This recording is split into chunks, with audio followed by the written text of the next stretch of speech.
Aspectos físicos y geográficos. El río Cauca es el segundo río más importante del país. Nace cerca de la Laguna del Buey, en el macizo colombiano, departamento del Cauca. Hace su recorrido entre las cordilleras central y occidental, pasando por 233 municipios en los departamentos de Cauca, Valle del Cauca, Risaralda, Caldas, Antioquia, Sucre y Bolívar.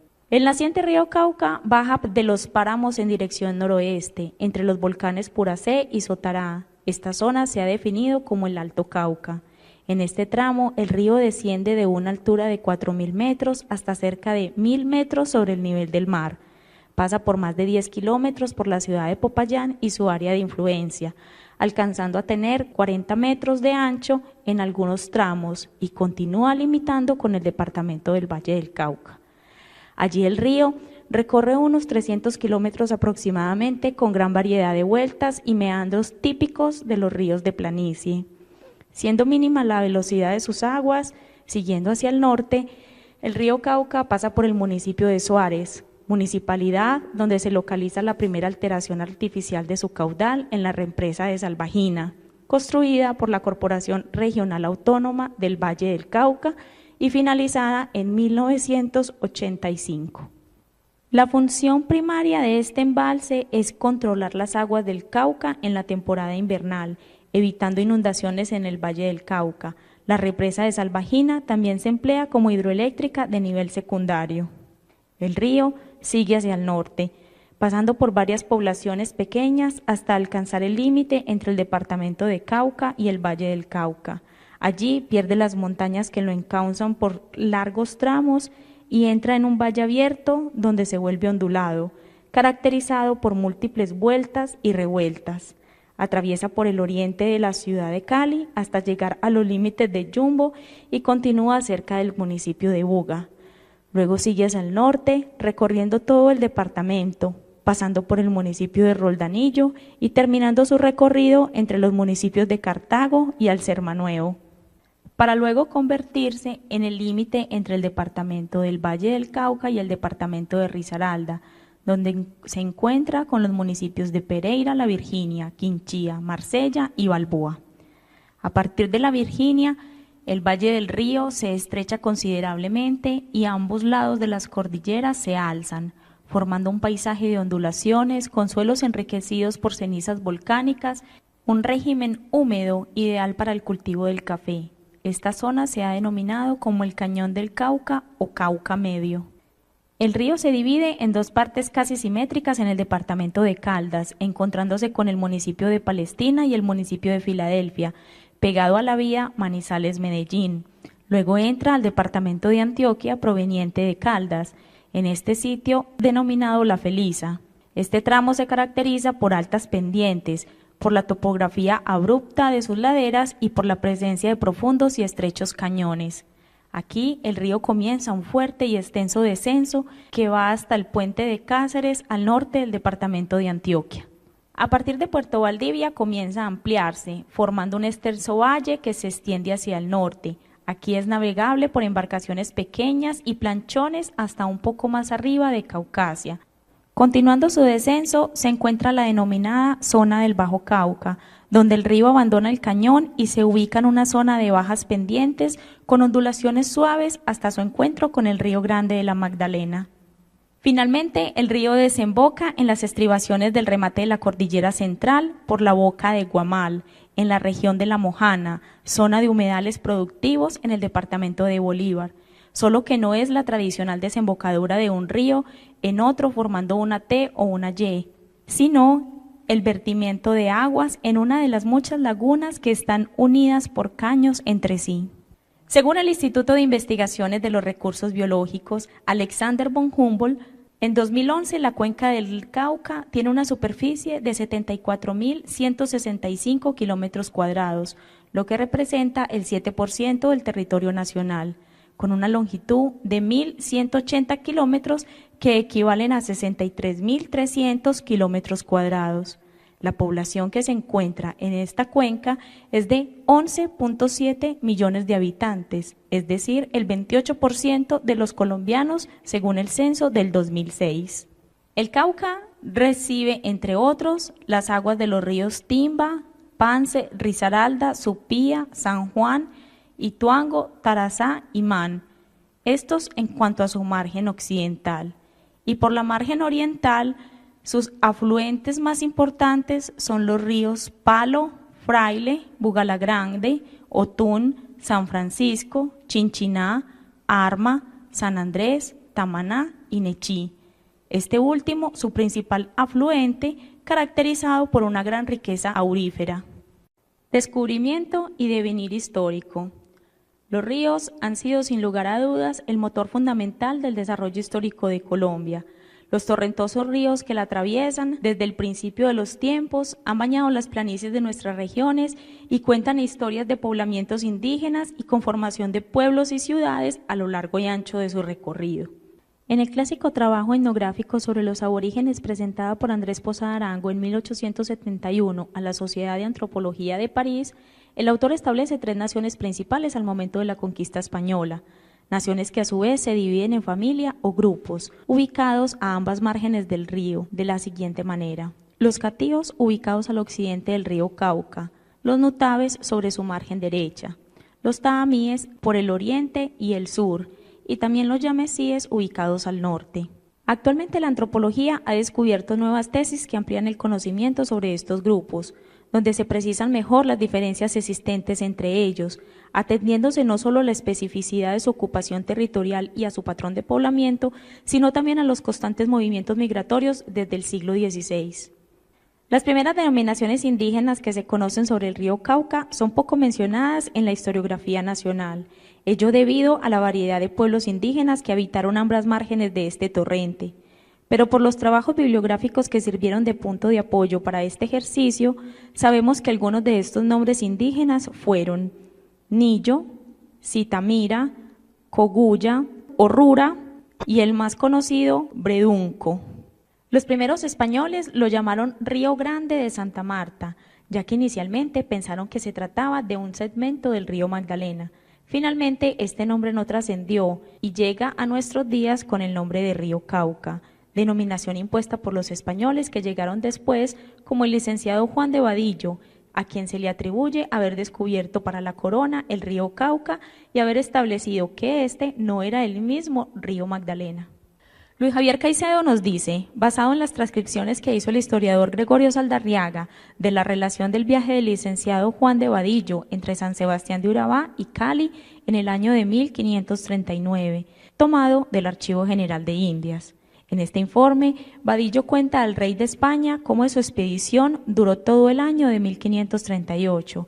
En ella se dio el descubrimiento del occidente de Colombia, el río Cauca, las minas de Buriticá y la ruta terrestre que por primera vez unió a la gobernación de Cartagena con el Perú por parte de los españoles, ya que los indígenas sí tenían conocimiento de estos caminos.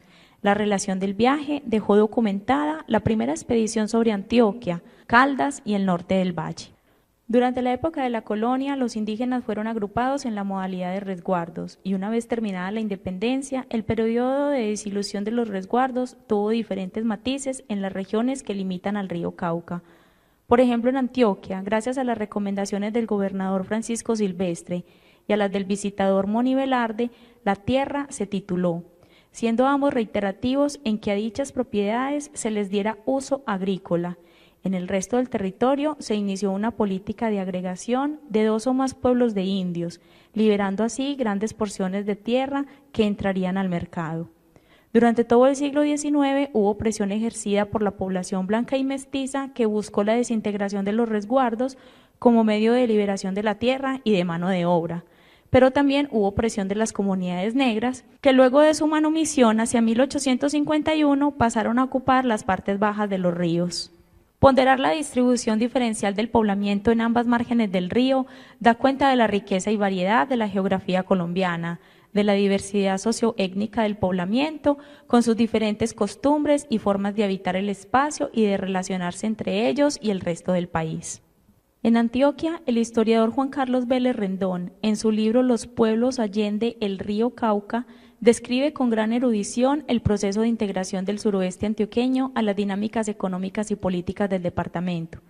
ya que hasta el decenio de 1830 pocas personas se atrevían a avanzar sobre la ribera occidental del río Cauca, a pesar de la necesidad de nuevas tierras cultivables. Aquel espacio selvático era considerado peligroso para la salud, y desde Medellín era un sitio distante, de difícil acceso y situado más allá de toda influencia benéfica para los hombres. Por su conformación agreste y selvática, Manuel Uribe Ángel menciona sobre esta área que a la orilla del río Cauca se adquiría una de las enfermedades más comunes en Antioquia, la fiebre o calentura del Cauca. Para esa misma época, José Manuel Restrepo advierte que en esa inmensa selva debían existir 1000 preciosos géneros y especies hasta el momento desconocidas. Poco a poco la frontera se fue extendiendo y el suroeste antioqueño se fue poblando. Aumentó el valor de la tierra sin que faltaran los pleitos, debido a la informalidad con que eran asignados los predios. El gobierno nacional, por medio de bonos y valores de deuda pública, acostumbraba a entregar fanegadas de tierra a empresarios y comerciantes bajo la figura de concesión.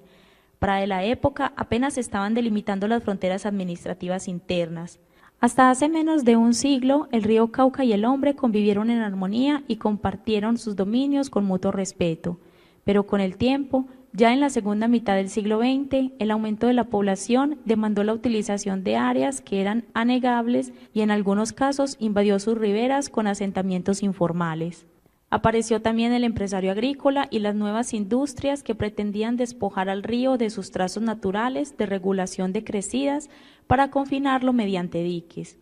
Así, con el afán de habilitar tierras para vivienda y la agricultura, fueron muriendo algunas de las madreviejas, las ciénagas y las lagunas que proporcionaba el río. Pobladores. Los primeros libros de historia de Colombia que mencionan los ríos lo hacen generalmente en relación al transporte fluvial, pero también hablan de hacendados, inversionistas, ingenieros, caudillos, generales y coroneles que utilizaron el río como medio de transporte para sus conquistas.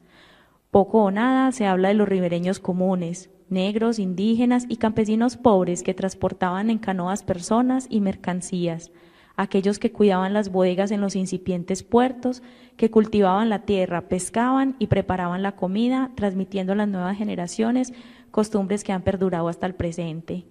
Con esta mirada hemos visto en retrospectiva y a grandes rasgos algunas etapas del poblamiento circundante al río Cauca, incluso desde que los españoles, al devastar la mano de obra indígena con duros y forzados trabajos, tuvieron que reemplazarlos por esclavos negros para la extracción del oro y el trabajo pesado. Etapa que duró alrededor de 300 años. Otra larga etapa se observa cuando las poblaciones negras, indígenas y campesinas cultivaron sus propias tierras en las selvas y montañas, abrieron caminos e hicieron posible el montaje de haciendas ganaderas en las laderas del río Cauca. En la mayoría de los casos, las tierras adquiridas por campesinos y colonos no contaban con título de propiedad y permanentemente eran acechados por los terratenientes que buscaban a toda costa extender sus linderos en tierras que denominaban baldías o sin dueños. Esto a falta de títulos legales por parte de sus poseedores. La tercera y última etapa, que continúa hasta el presente, empezó luego de la Guerra de los 1000 días, 1899-1902, cuando el capitalismo agrario se intensificó y con ello se aceleró el proceso de desalojo de los campesinos. La tierra había aumentado considerablemente de precio, haciéndose menos asequible el campesino.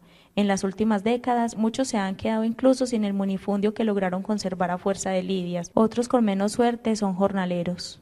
Es cierto que el progreso trajo nuevas carreteras y muchas de las invenciones modernas que se conocen y se disfrutan hoy, pero para muchos habitantes de las riberas del río Cauca, poco sirven esas cosas cuando en zonas de retiro no hay suficiente para comer, existen pocos centros de salud, bajo nivel de escolaridad y recurrencia a fenómenos sociales como el madresolterismo y la inestabilidad laboral. A modo de prevención, las orillas del río han sido declaradas por el gobierno como zonas de alto riesgo y de amenaza por inundación alta, media, media alta y baja según el tramo. La población ribereña, especialmente la ubicada en zona de retiro del río, se encuentra expuesta a torrenciales, procesos erosivos y debido a la contaminación se han diagnosticado problemas de salud asociados a patologías en la piel y de tipo intestinal. Pescadores. Salen temprano en sus canoas y en el mejor de los casos regresan en las tardes con el pescado. Su trabajo conlleva varias habilidades, como saber navegar el río, manejar la atarraya, clasificar el pescado por tamaños, aviscerarlo y colocarlo en hielo o contenedores. Los que persisten en esta labor regresan cada vez con las redes más vacías. En los últimos años, la pesca ha caído vertiginosamente en las aguas del Cauca. Peor aún, de la variedad de especies que estaban clasificadas a mediados del siglo XX, hoy solo sobreviven algunas. A pesar de la difícil situación, los pescadores persisten en su actividad, en especial en tiempos de subienda, pero la mayoría de ellos ha tenido que alternar con otros oficios como el de la agricultura o la construcción. La disminución de la producción pesquera en el río Cauca es un problema viejo, pero continúa en aumento. Ni las subiendas de los meses de diciembre, enero y febrero o las de julio y agosto son las de otras épocas. Barequeros. Los barequeros son diferentes a los mazamorreros. Estos últimos conservan la forma tradicional de extracción minera, cateando por su cuenta las quebradas y lechos de los ríos desde épocas ancestrales. En el caso de los barequeros, estos también han interactuado por largo tiempo con el río. Utilizan para su trabajo bateas o platos hondos que son empleados para el lavado de la arena por medios manuales. Estos se ubican a cierta distancia de las máquinas para separar el oro de otros materiales. Primero se utilizó la motobomba y con ella la minería fue robándose a los agricultores. Luego llegaron las retroexcavadoras y con ellas las tensiones entre minería artesanal e industrial, legal e ilegal. Areneros. El río va trayendo a su paso grandes reservas de materiales utilizados en la industria de la construcción, estos en algunos tramos de excelente calidad por su porcentaje de sílice. Sacarlos del fondo del río es un oficio de tradición, rentable y multifacético, pues de él no solo viven los buceadores, quienes con una lata de 5 galones amarrada a una cuerda de nylon se sumergen y permanecen en el agua hasta 55 segundos, tiempo durante el cual arrastra el tanque por el lecho hasta llenarlo para luego volver a la canoa. También participan los cargadores o paleros, que son los encargados de cargar las volquetas entre palazo y palazo. Otros actores de esta actividad son los transportadores, ya que durante la extracción del material son indispensables las canoas y las volquetas. Una flotilla de estas forma parte del equipo de trabajo, no solo para transportar el material, sino también a las personas. Indirectamente hacen parte de esta actividad ingenieros, arquitectos, maestros de obra, artesanos y albañiles, pero también hacen su aparición fritangueras y vendedores de guarapo y de cerveza. Río inspirador. Nadie puede bañarse 2 veces en el mismo río, dado que sus aguas no son las mismas. Pensamiento de Heráclito. Los ríos encierran momentos de inspiración, encierran secretos e historias por contar. Nuestro Cauca es uno de los ríos más desiguales de América y su curso es singularmente cambiante. No parece el mismo río cuando pasa ancho y lánguido por el Valle del Cauca a cuando ingresa al departamento de Antioquia y las cordilleras occidental y central lo estrechan, lo atragantan, y éste se arremolina, salta contra las rocas enloquecido y bravío. Tampoco es el mismo cuando recibe al Nechí o cuando se derrama en ciénagas y fluye gigantesco por las bajas depresiones momposinas. Quizás esa y otras características de belleza hayan despertado las impresiones poéticas de León de Greiff. En él, el Correl del Cauca se materializa en la unión entre música y poesía, como lo veremos en el relato de Eric Hodgson, el poeta frente a la grandeza del río. Entre sus poesías asociadas al río Cauca encontramos La Herradura, escrita a sus orillas en diciembre de 1926, Canción de la Rosa del Cauca, de 1931, y Canción de Sergio Stepanski, de 1926 a 1927. Jorge Isaac, su obra romántica, María, publicada por primera vez en 1867, está cargada de inspiración poética, donde además el autor describe con gran fuerza el territorio en el que se desenvuelve la obra, situada geográficamente en el departamento del Valle del Cauca. Sobre las orillas del Cauca, el sabio Caldas registraba sus observaciones meteorológicas y astronómicas, en diarios tocados por lirismo, como si la hipótesis científica equivaliera a una metáfora o a un arrebato casi poético. Pedronel Gómez lo ha pintado, y en él ha pintado a sus gentes, que si bien pueden ser en otro río diferente del Cauca, el autor no ha pasado inadvertido ante la belleza de nuestros paisajes ribereños.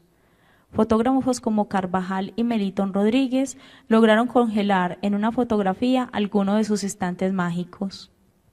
Problemáticas: el impacto ambiental sobre la cuenca del río Cauca. En varios puntos importantes del recorrido que de sur a norte de Colombia realiza el río Cauca, se ubican los principales factores de contaminación por residuos sólidos y líquidos, industriales y domésticos. Grandes cantidades de mercurio y cianuro, producto de la extracción minera, hacen presencia en el río.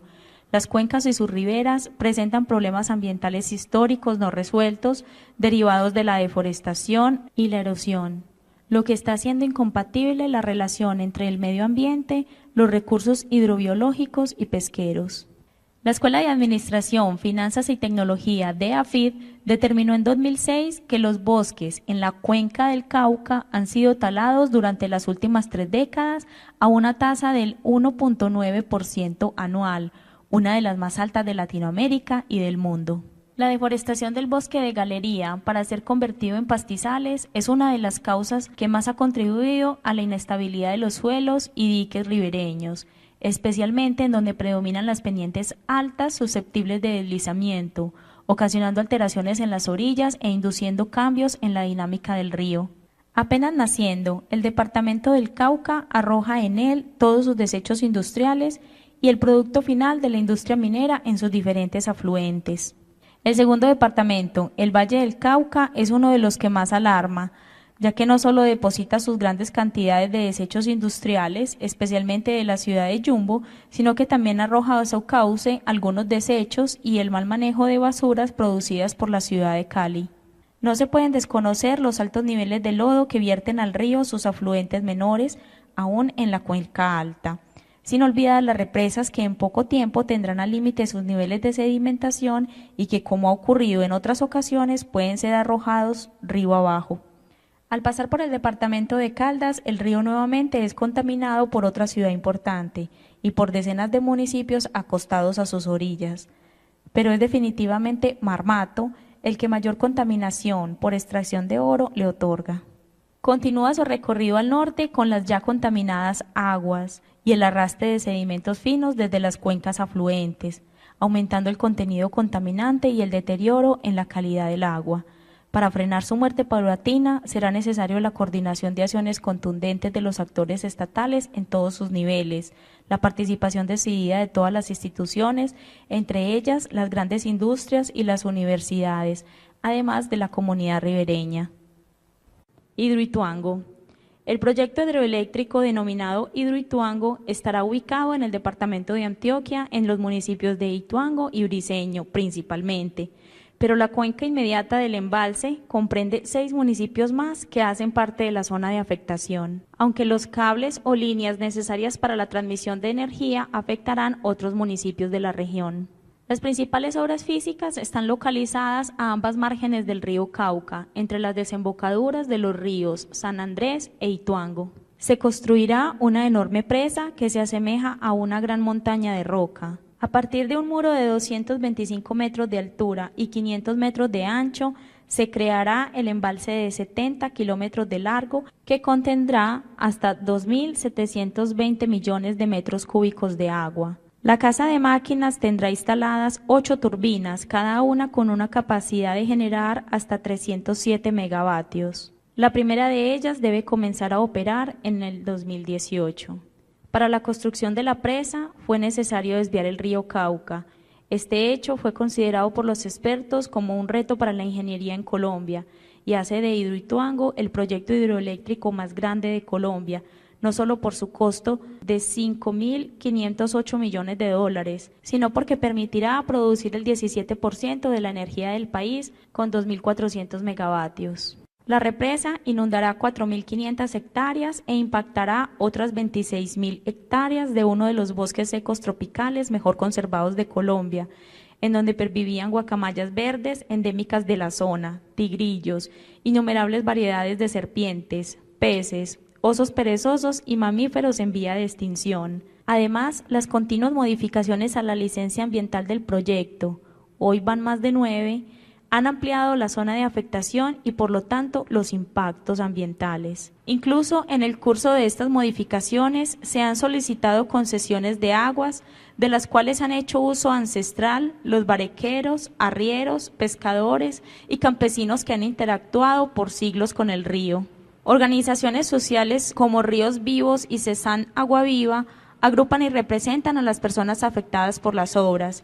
Ellos han venido reclamándole al gobierno y a EPM garantías para seguir trabajando como pescadores, agricultores o barequeros.